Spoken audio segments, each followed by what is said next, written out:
1990 के दौर में मुंबई का बॉम्बे स्टॉक एक्सचेंज भारत का सबसे शक्तिशाली वित्तीय केंद्र था।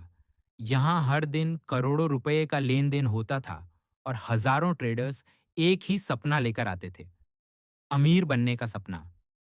इसी भीड़ में एक आदमी था जिसका आत्मविश्वास सबसे अलग था।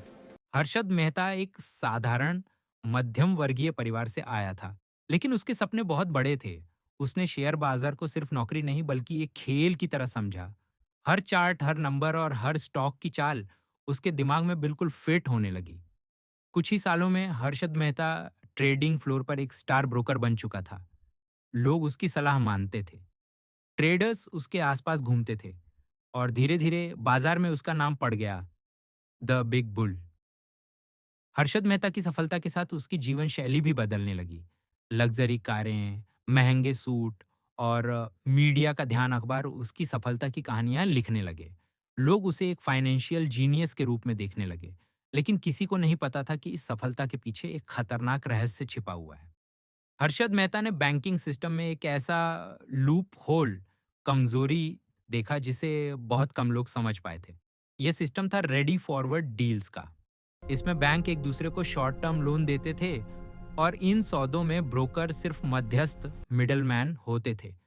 लेकिन हर्षद मेहता ने इस पूरे सिस्टम को मैनेज और मैनिपुलेट करना शुरू कर दिया। बैंकों से आने वाले करोड़ों रुपए सीधे शेयर बाजार में लगाए जाने लगे। जब इतना बड़ा पैसा बाजार में आया तो कुछ शेयरों की कीमतें रॉकेट की तरह ऊपर जाने लगी। हर कोई सिर्फ एक ही नाम को फॉलो कर रहा था, हर्षद मेहता। कुछ समय बाद कुछ वित्तीय पत्रकारों को लेन देन में अजीब पैटर्न दिखाई देने लगे। नंबर मेल नहीं खा रहे थे। बैंक रिकॉर्ड और मार्केट ट्रेड में अंतर दिखाई देने लगा। जांच शुरू हुई, दस्तावेजों की जांच की गई और धीरे धीरे एक बहुत बड़ा सच सामने आने लग। एक दिन मीडिया ने एक धमाकेदार खुलासा प्रकाशित किया। हेडलाइन में लिखा था, भारत का सबसे बड़ा स्टॉक मार्केट घोटाला। निवेशक सदमे में थे और बॉम्बे स्टॉक एक्सचेंज में घबराहट, पैनिक शुरू हो गई। शेयरों की कीमतें गिरने लगीं।